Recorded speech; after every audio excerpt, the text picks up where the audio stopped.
start in the front row, Austin. Well, I know that this sounds like a question you've been asked a lot about coming to a new program, getting comfortable, and you've described that already.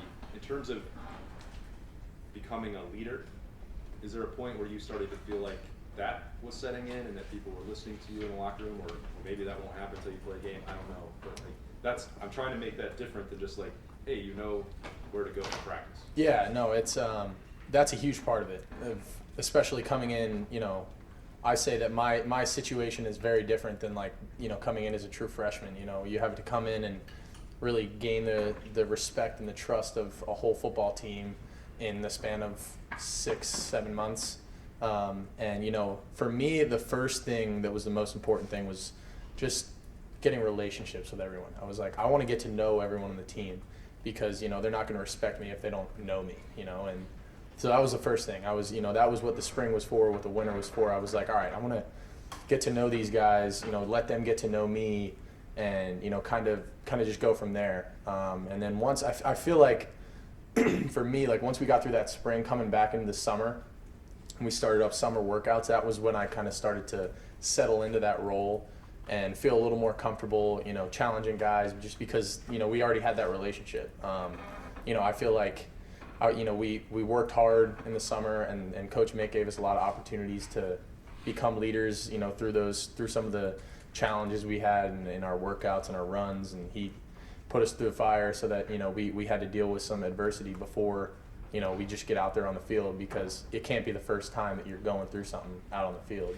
so we've already experienced a lot of tough stuff, in our controlled environment, but I'm excited to get out there on the field and show these guys how I can really play in a real setting, because they haven't got to see me play, in a game yet, so I'm excited for that.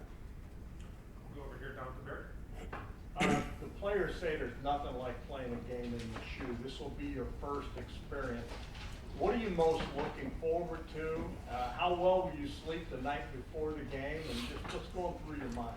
Man, I'm so excited. Like I truly can't, I can't overstate that. Like how excited I am.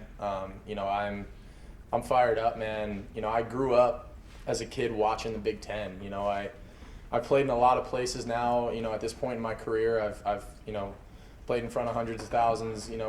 But the shoe and the atmosphere here, it's different, man. And the traditions, I'm really excited just to experience all of it. We've walked through like what's it going to be like on a game day, but just getting out there and doing it for the first time. And I think the thing I'm most excited for is running out and in front of 110,000 at the shoe, and just taking that in, because I only get so many opportunities here.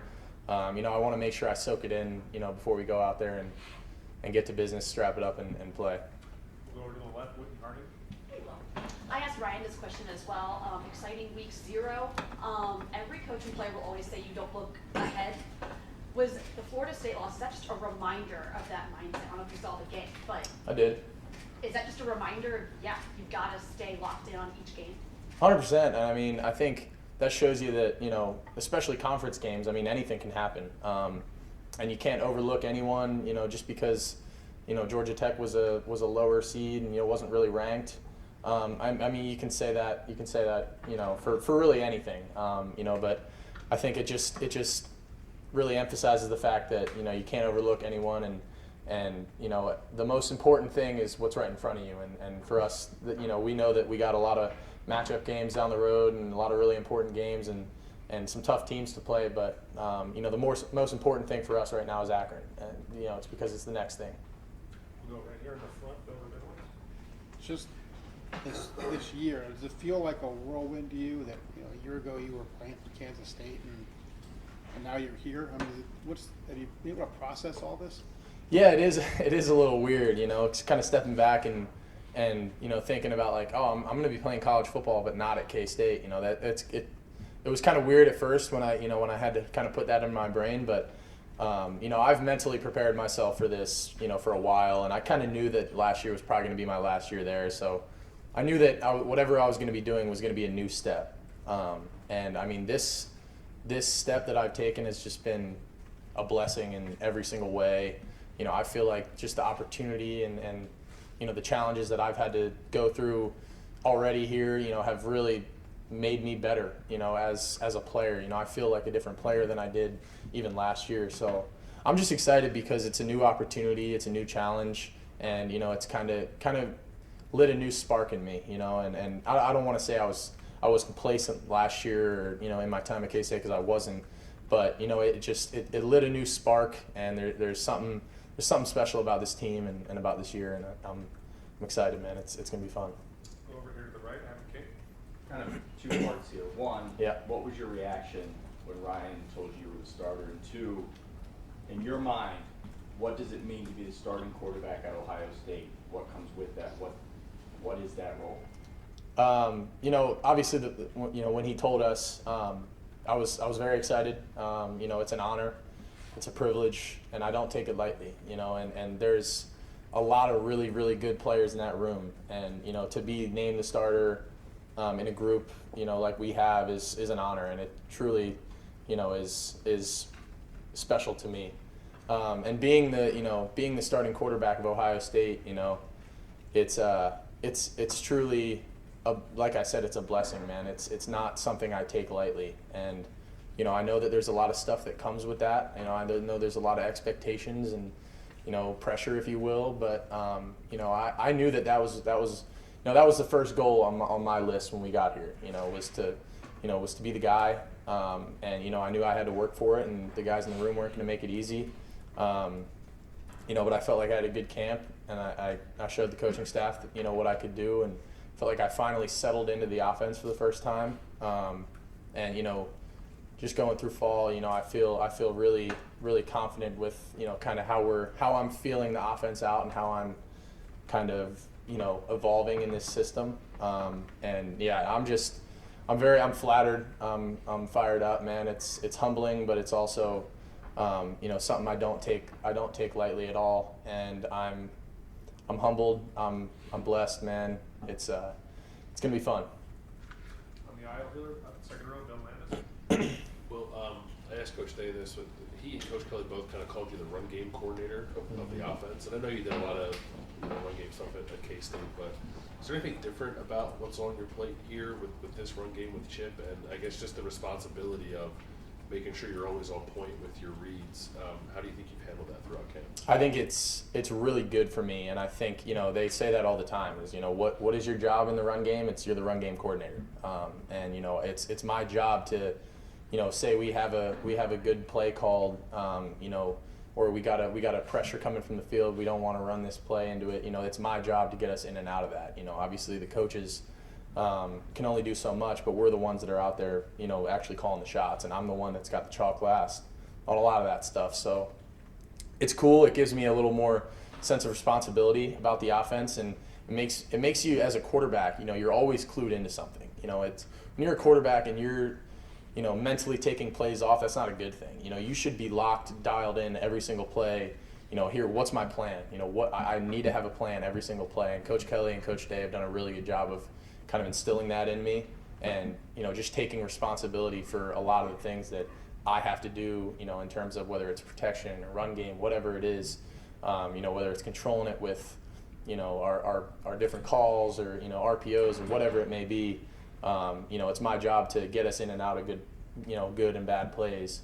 And it's a good responsibility. It's good for me for, developing myself for the next level. And I think it's good for overall for the team, because, when you have a run system where you can call a play and it can go 3 different ways, and all of them, have an answer for everything, like that makes it easier on you as an offense. You don't have to run plays and waste plays that are good versus something and not something else, Front row, Joey Coughlin. What's it been like having Chip Kelly when you're here with the headset and practices, and how different is that for you as a quarterback this year to have that new technology? I think it's, when you use it to your advantage and in a good way, it's really cool. And I think, it took a little getting used to. We had to work through some kinks, and some days it's really loud and staticky, and some days it's it's perfect. But just going through it and kind of working out the kinks of it through camp, I think there's a lot of really cool things you can use it for, if you're breaking the huddle, early, you got him till 15 seconds. He can give you little reminders here and there. Like there's little things that you can do with the headset, and I think you can, if you use it to your advantage and you're efficient with it, then I think it's gonna be a really good tool for us. Right in the middle is good means. Last time we talked to you, you were mentioning one of the things you wanted to get better at is just pushing the ball down the field more. Not necessarily how good you were, but just your eagerness to do it a little bit more often. And this is, I mean this with all due respect to all the talent you've played with in your career. How much of that is just the weapons you have here being open means to something a little bit different, where maybe you're able to take a few more chances because you're throwing the guys where maybe you haven't had guys like this in the past? Yeah, and I mean no disrespect to the guys I've played with, because I've played with some really good players, and I don't want anyone to take this out of context, because I've played with a lot of good players, but I think here it's a little different, and the way that Coach Day and Coach Kelly teach some things are, hey, that guy's wide open. He may not look wide open. He might have a guy right on him, but he's wide open. In the NFL, he's wide open, and that's the mindset that I've had to kind of develop a little more, is like, he may not be, he may not look to the general public like he's open, but if you put a back shoulder ball on him, then, that's a play you can make. And with the guys that we have here, they make plays like I've never seen anyone make plays before. So, that has nothing to do. I'm just strictly speaking about the guys that, I have. But I'm saying, like, it's a blessing to be able to, wherever if it's one-on-one coverage, they're open. It just depends on how I have to throw the ball. And I think that was a lot how Coach Kelly and Coach Day kind of instilled that in my brain. Like, hey, he may not look open, but he's wide open, I'm sorry, just what am I saying? 3 more? First round, right here. I'm trying to remember, did y'all huddle at all at Kansas State? When is the last time you really were able to step into a huddle, call a play, and the vision of that is, the romantic vision is, you're upbraiding somebody about something though before, you know what I mean? Yeah. We got to drive the ball, but how much do you think that will help, I guess, from a demeanor standpoint for this offense this year? How much are you looking forward to it? Yeah, I am. I'm looking forward to it. I think it's cool. I've been in huddle system. My freshman and sophomore year, we were all huddle out of K-State, and we were all off of a wristband or not, but we were all out of a huddle.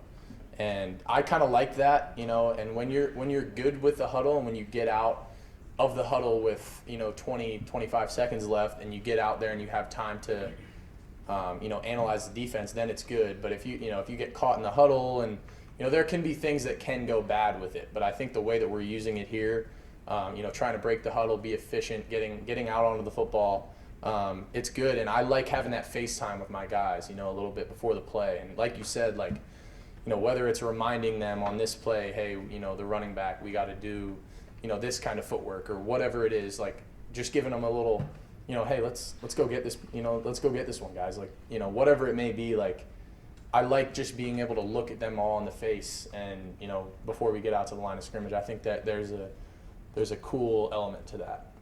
Thanks, man. 2 more, right in the middle, Dan Huddle.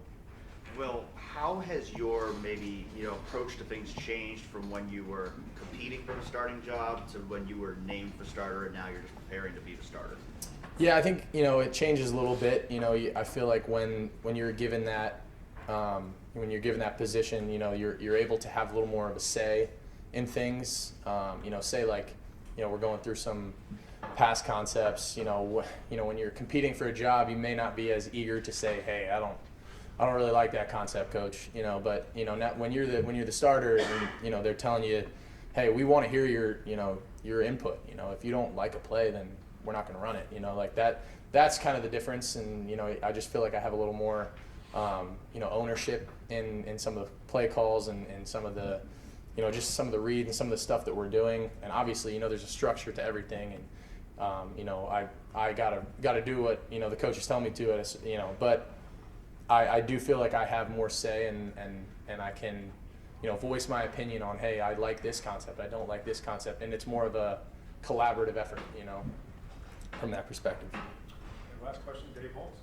Will, has there been a moment, something, whether it's a fan interaction, teammates, walking around campus or the city, that's given you a sense of I'm not trying to be flippant here, but I'm not in Kansas anymore. I mean, have you had that moment where you're like, oh my goodness, things are bigger here? You know, I knew, you know, like I said, I grew up a Big Ten, you know, watching the Big Ten. You know, growing up, unfortunately, was a Penn State fan for most of my life, but now, you know, I came to the bright side.